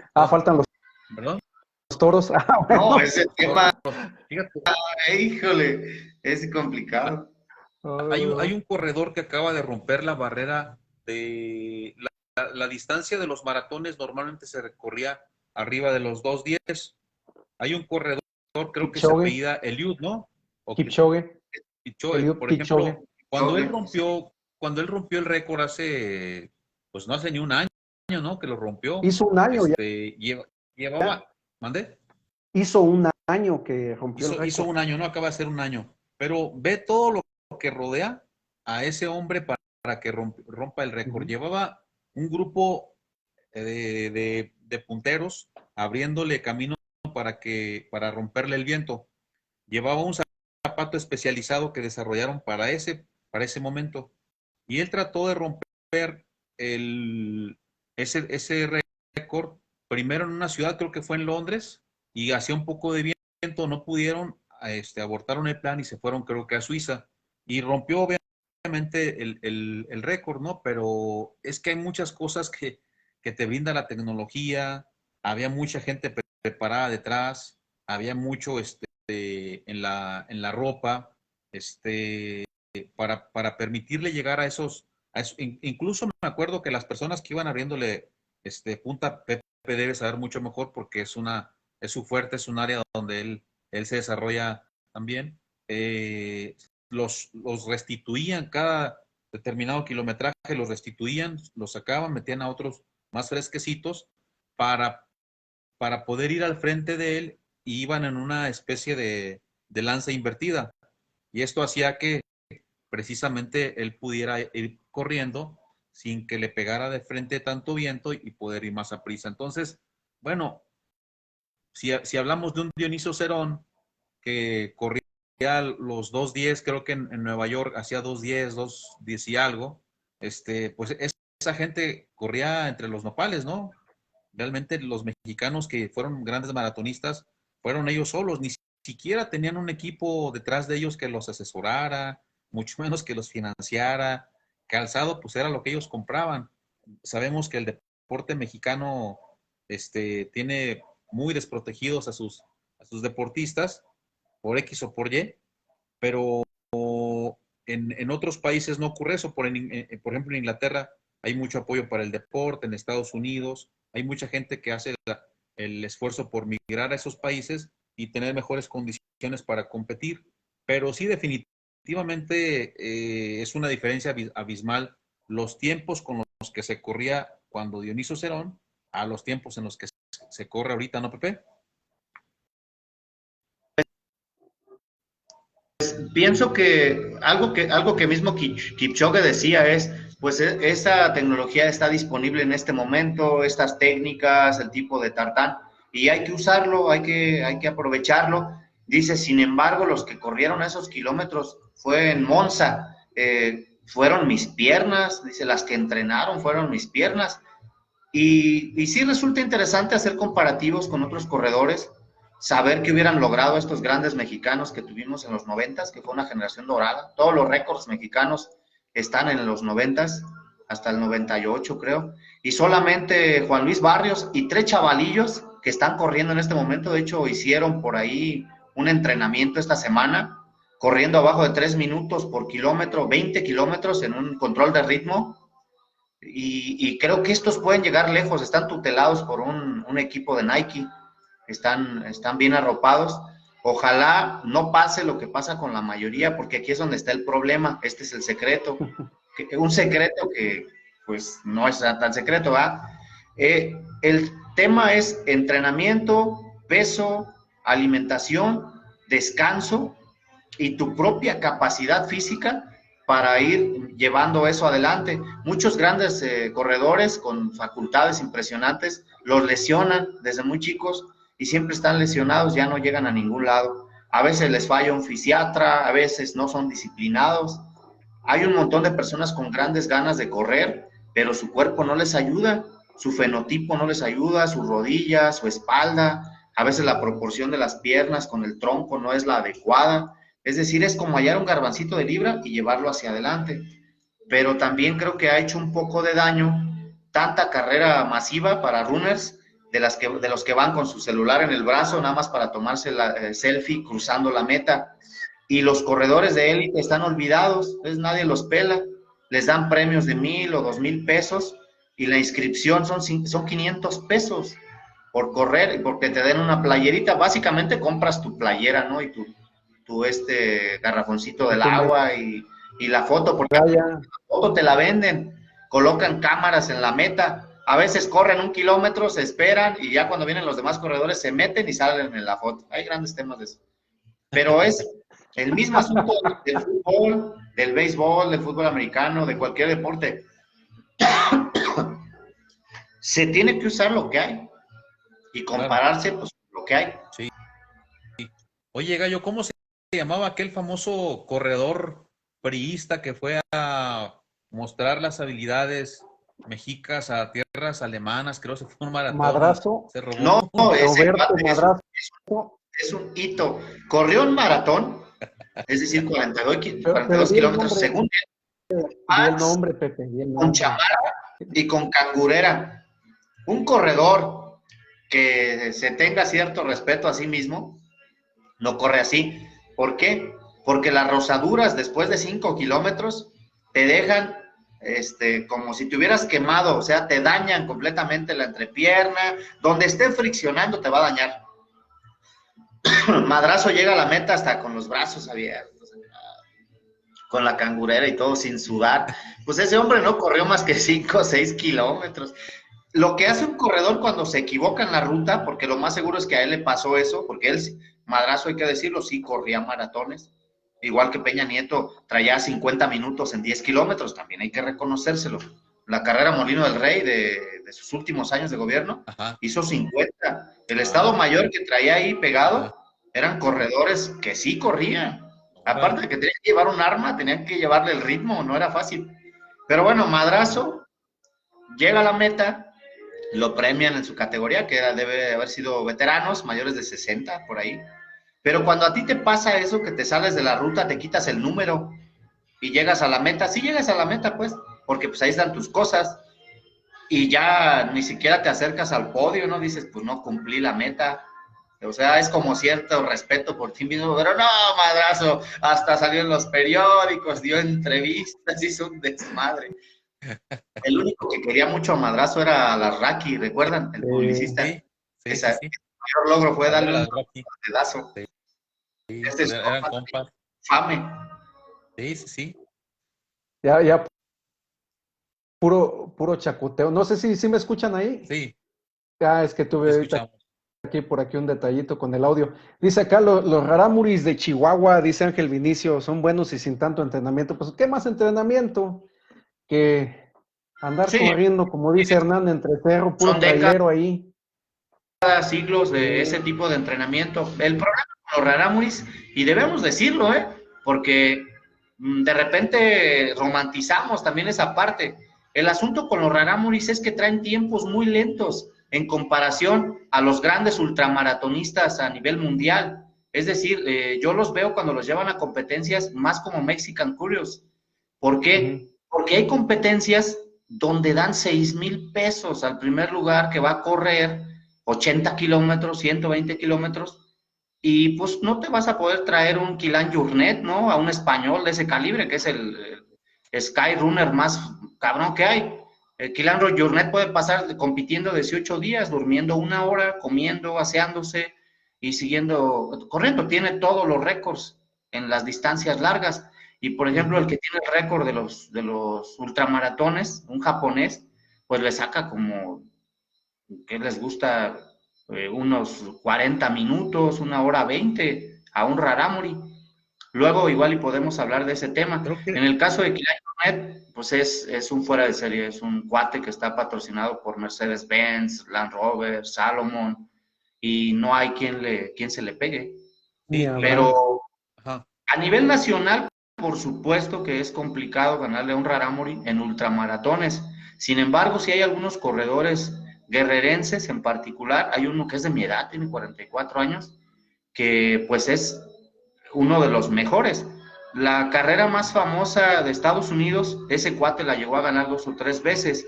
Ahí, pues ya se trata de un poco más de velocidad. Aunque sean distancias muy largas, sí llevas un ritmo un poco más fuerte, abajo de 4 minutos el kilómetro. Ajá. Y entonces, por ejemplo, hubo un caso de una corredora rarámuri que salió en muchas fotos. O sea, hubo muchos reportajes de ella, fue creo que en Acapulco, donde ganó la carrera, pero no venía ninguna figura mundial de esos ritmos. Por eso, cuando los llevan a correr a Europa, quedan en sexto, en octavo. Son interesantes ver las entrevistas y cómo llegaron a eso, pero están muy lejos del alto rendimiento. Digamos que serían como semiélite. Ahora, se habla de la ropa que usan también. Los corredores rarámuris que han intentado entrar a la categoría élite, hay 3 o 4 y de hecho son de la misma familia, ellos sí utilizan tecnología, aún en sus indumentarias, en sus calzoncillos, utilizan tecnología Nike y también es Dry Fit, que se sigue viendo igual a la que usan ellos, sí. Lo que sí no usan son tenis en la mayoría de los casos, porque ellos desde que nacen y empiezan a aprender a caminar utilizan sus guarachitos con correas, y la verdad es que les pasaría lo que no estoy seguro si fue a Bebe Bikila, un corredor africano que corría descalzo, que cuando le quisieron poner zapatos, pues su ritmo disminuyó y siguió corriendo descalzo. Entonces, ese a Bebe Bikila se lo recomiendo también su biografía. Sí, sí, sí. Nos está diciendo por aquí, antes de que se desconecten, Ángel y Jesús, que buenas noches y hasta la próxima. Pues gracias por acompañarnos en este chacoteo de hoy. Ya están despidiendo. Señores, nos estamos aventando, nos hace falta el dióxido de cloro, nos hace falta, ¿qué otro tema por ahí, Hernán? Pepe, Pues yo creo que con estaba este cerramos, pendiente. ¿no? Es un tema interesante. Es un tema interesante ver cómo a lo mejor yo tenía el entendimiento de que los rarámuris tienen resistencia, pero a lo mejor, como dice Pepe, no tienen la velocidad. Sí, y también sabes qué pasa, bueno, que no aceptan desplazarse para ir a entrenar en forma. Ajá. O sea, no quieren dejar su comunidad. Ajá. Y han ido algunos entrenadores. De hecho, hay un libro que se llama Born to Run, que habla de esos corredores rarámuris. Tuvo una participación ahí, alguien que fue mi entrenador y a quien yo quiero y aprecio mucho, el maestro Gumercindo Olmedo, ganador 2 veces del Maratón de la Ciudad de México. Él fue invitado por el escritor del libro para conocer cómo entrenaban los rarámuris. Y él fue el que me platicó algunas cosas. Me dice, pues es que ellos ya están hechos de esa manera, entrenan de esa manera, recorren sus distancias largas de esa manera y no aceptan mucho que alguien les diga que se salgan de ese asunto, de ese ritmo. Pero a él le pareció, pues dice que emocionalmente impresionante ver a esos cuates en su estado. En algún momento hay ese comparativo con la Bebe Bikila. Nada más que a Bebe Bikila sí se dejó llevar por un entrenador, creo que ese entrenador, no sé si era sueco, Oni Niskanen, y se dejó ayudar, por eso creo que rompió el récord de maratón, descalzo andaba. Pero es todo un tema, el de los rarámuris. Creo que como mexicanos estamos muy orgullosos de ellos y debe de ser un ejemplo y debe de uno rendirle cierto respeto a ellos porque su cuerpo ha sido adaptado a ese terreno en el que ellos viven.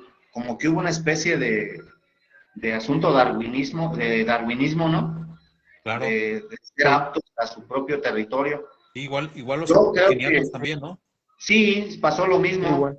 De hecho, hay una gran relación entre los corredores kenianos y el buen café, que se dan en altura. Ujú. Eso tienen en común. Por ejemplo, está Galen Rupp, un corredor estadounidense, y están los Sí. hermanos Ingebrigtsen, son creo que noruegos, que son los que creo yo que le van a pelear las medallas de oro a los kenianos en los siguientes olímpicos. Pero estos cuates, yo les llamo los kenianos blancos. Por ejemplo, Galen Rupp vive en una habitación que tiene un aparato, un sistema que disminuye la oxigenación. Él vive en una situación de oxigenación menor para estar en condiciones de competirle a los kenianos, porque ellos de manera natural entrenan de esa manera. Es decir, que ha habido un gran desarrollo tecnológico. Yo les sugiero que sigan a estos cuates. Son 3 Ingebrigtsen. El último de ellos acaba de romper el récord europeo en bajo techo, en 1500 metros, y está a centésimas del récord mundial. Es decir, que y tiene una edad muy corta, está muy cerca de hacer la hazaña, de romper y batir los récords de los africanos, etíopes, kenianos, eritreos. Creo que hay también hay 2 de otro país, se me olvida de repente el nombre de ese país, pero están pegándole también a los kenianos. Están dándose algunas cosas con esta pandemia en el mundo del atletismo, que como se nota, pues es como mi mera alfalfa, ¿verdad? Andas en Pero eso, ya le dejo ahí. andas en eso. Es que yo ya están viejos los pastores. Ya, pero bien que anda pastoreando todavía. Todavía anda pastoreando. Unos trotecitos, ya también Hernán anda entrándole allá a la caminata, de repente No, echarse. pero él anda en la cuestión trailera, él más bien, ¿no? Acá nos andaba presumiendo esos panoramas del Cerro de la Bufa y Este sí es no sé. Skyrunner, es acá de los de altura. Exactamente. No, pero bueno, aquí la cuestión, lo comentaba Hernán, es cierto, lo que había escuchado y había leído yo sobre los rarámuris era esa capacidad, ese aguante que tienen, ¿no? Esa es la parte fuerte, de ellos.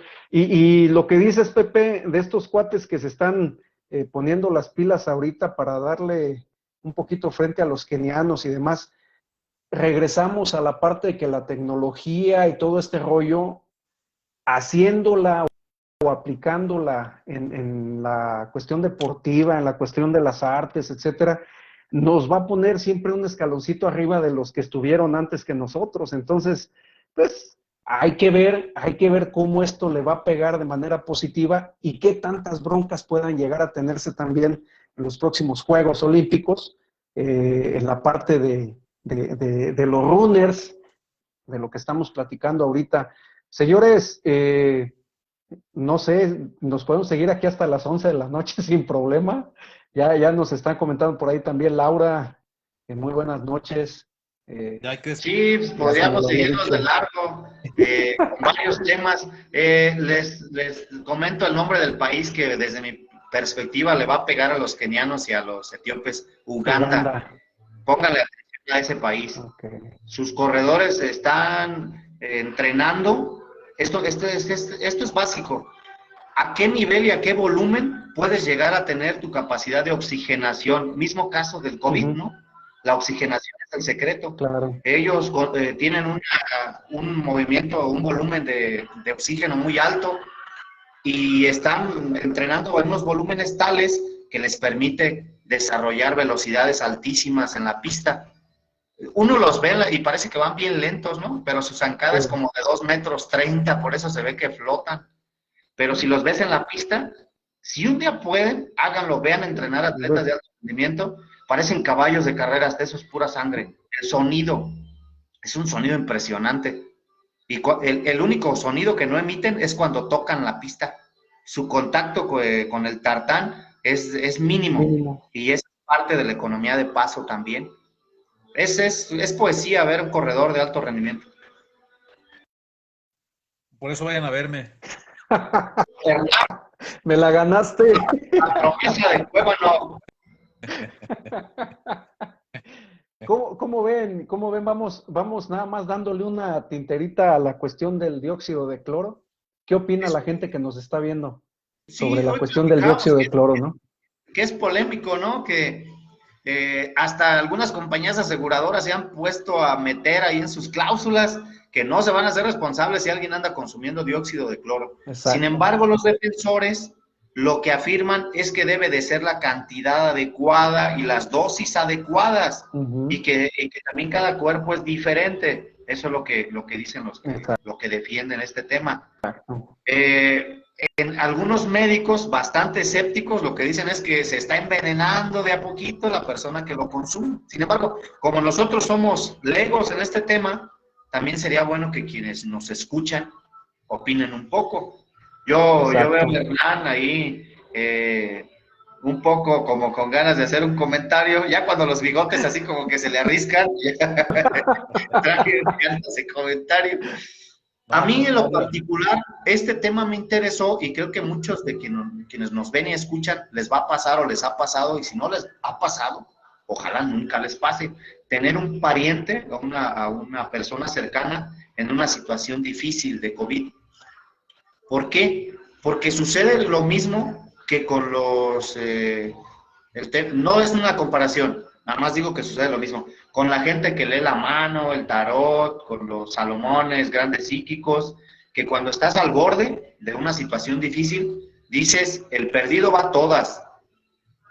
Y entonces uno pues se atreve a probar cosas que de manera normal no probarías. Y creo que en el caso del dióxido de cloro, una gran cantidad de personas ha estado en esa situación y alguna otra lo usa de manera preventiva también, maestro, como platicaba usted hace rato. Así es, pero a ver, antes de, mi estimado Hernán, porque como que sí se quedó ahí en el Inter, ¿no? O a lo mejor se le quedó ya engarrotada la pantalla. Que estoy viendo como que se congeló, mi estimado Hernán, no sé si nos escucha. Bueno, pero a ver, lo que comentabas es, perdón, es cierto, Pepe. Hay que entrarle a la cuestión ahí, lo comentaba yo tras bambalinas, en el sentido de que hay estudios desde la parte de la biotecnología, desde la parte de la medicina. Hay médicos que están completamente a favor, médicos que están en contra. Algunos, como bien lo dices, dicen la cantaleta de es envenenar poco a poco el cuerpo. Sin embargo, está tomando tanta fuerza que inclusive no sé si recuerden que les mandé un video donde hay personas que ya donaron incluso hasta un edificio, un espacio físico para el primer centro de investigación que van a denominar como Andreas Kessler, que es el cuate que anda haciendo todo este movedero a nivel internacional, y que en realidad hay que dar un poco el beneficio de la duda. Bien lo decías tú, ya cuando andas perdido a todas, ¿no? Algunos lo están tomando, lo estamos tomando desde una óptica preventiva, con su respectivo previo análisis, no nada más aventándonos al toro. Y sabiendo que al final del día, las opciones que se están hablando, y lo comentaba, tanto la cuestión del dióxido de cloro, el CBD, la tintura de la cannabis, etcétera, pues están ahí en el tendedero, están poniéndose a analizarse, y sabemos que la industria farmacéutica es muy cañona, y por un lado no va a permitir que algo que tal vez pudiera funcionar, y ojo, lo estoy diciendo así, tal vez pudiera funcionar, le dé al traste a la cuestión de un medicamento que pudiera ser de patente más caro, ¿no? Que hay que también saber que aquí en nuestro país ha habido casos, y eso sí están documentados también, de intoxicación de gente que consumió el dióxido de cloro, pero lo consumió de manera no organizada, de manera no regulada, o de manera no verificada. Incluso sucedió aquí como sucedió en Estados Unidos cuando Donald Trump incitó que había que aventarse unos buenos toques de que era del Lysol o no sé de qué diablos para evitar el COVID, y que muchos empezaron a aventar sus tragos, ¿no? Igual pasa aquí. Desafortunadamente, la cerrazón no nos permite empezar a indagar y no nos permite empezar a tomar la información de gente que sabe de este tema, ¿no? Digo, habrá quien diga, es que mi comadre lo utilizó y le fue muy bien, y a ella quien le dijo, no, pues no sé, pero ella me dijo a mí. Espérame, pero cada cuerpo es diferente. Esto también lo comentan los que abogan por la cuestión del consumo del dióxido de cloro. Dicen, es que no todos los cuerpos van a responder igual, por eso son distintas dosis, por eso son también distintos periodos de consumo, y por eso también para algunos no está indicado, ¿no? Inclusive hay esos pequeños asegúnes que también manejan. Pero bueno, para esto me gustaría, tal vez en el próximo chacoteo, no tal vez, me voy a dar la tarea de invitar precisamente a alguien sobre este tópico. Vamos buscando a un médico y a alguien que esté trabajando sobre la cuestión del consumo del dióxido de cloro, y vamos a ver cómo está ahí, ¿no? El rollo de viva voz de alguien que sepa de la parte metodológica y posológica del consumo de este veneno, ¿no? Porque al final de cuentas es eso, sí es un veneno, lo sabemos. Mi estimado Rod, antes de que se congele, nos dice aquí Sofía, sí se congeló. No, lo que pasa es que tengo un poquito ahorita mal la recepción de la señal. Ajá. Pero yo estoy de acuerdo, sí hay que, si es posible que algún especialista nos dé un poquito de luz en este tema, ¿no? Sí, Yo realmente sí desconozco completamente cómo es el uso, digamos, doméstico de este dióxido de cloro. Entonces, pues más bien voy a hacer una escucha más en ese tema. exacto. No, yo digo, desde la vivencia, les comento, por ejemplo, en la parte preventiva, estamos hablando dependiendo también de la solución, si es una solución diluida ya o es una solución virgen, como se le dice vulgarmente. Son 3 gotas en un vaso con agua por la mañana y 3 gotas en un vaso con agua por la noche. Tan, tan. Así, nada más, ¿no? Y si es ya de manera, pues, para tratar la parte del COVID, ahí ya hay distintos esquemas también de consumo, y el más común es en donde tú diluyes 10 gotas en un litro con agua y la vas consumiendo, divides ese litro en 10 porciones y la vas consumiendo en determinado tiempo durante el transcurso del día. Pero bueno, eso lo hablo como parte que lo consume, ¿no? Hay que ver la parte de los que están completamente inmersos en ese rollo. Nos damos a la tarea de buscar, no sé, un ingeniero químico, un químico farmacobiólogo, y un médico y a alguien que esté con este rollo del dióxido de cloro. ¿Cómo la ven, mis estimadísimos, para ponerlo esto, que sea el punto de inicio, Bien, el próximo chacoteo? dejamos eso en el tintero para abordarlo con tiempito y para que también la gente pudiera tener claridad sobre este tema, porque es serio, es delicado, Exacto, y que tomen su propia decisión. ¿Me parece bien? Sí, porque sí, exactamente. ya voy nuevamente. Muy agradable la compañía y la charla con ustedes, déjenme decirles. Así es, señores, así es, y de toda la gente que nos aguantó el chacoteo el día de hoy también, ¿no? Invitarlos para que, pues, igual sigan haciendo sus comentarios, y si alguien consume ya el dióxido de cloro, está consumiendo el CBD o tintura de cannabis, etcétera, para este rollo del COVID, pues adelante, se valen por ahí los comentarios, qué han hecho, cómo lo han hecho, les ha servido, etcétera, etcétera, ¿no? ¿Cómo ves, mi estimado Hernán?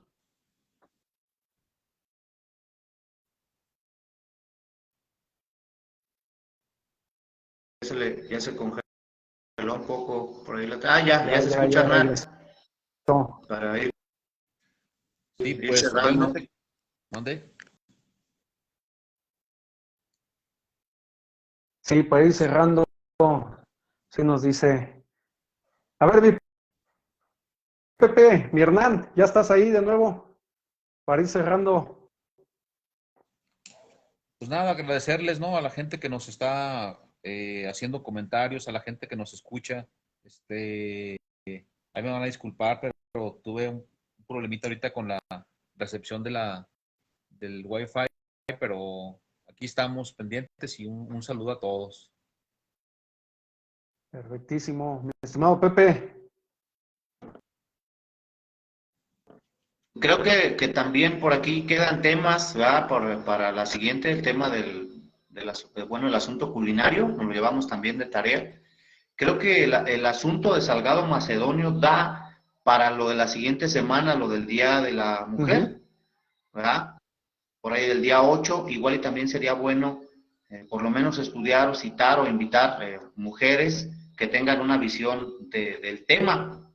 Pudiera ser interesante. No, pues vamos, Así que vamos dándole por ese lado. Sirve que nos damos en tiempo también para poder contactar a más personas que nos ayuden con esta onda de lo del dióxido y todo este rollo.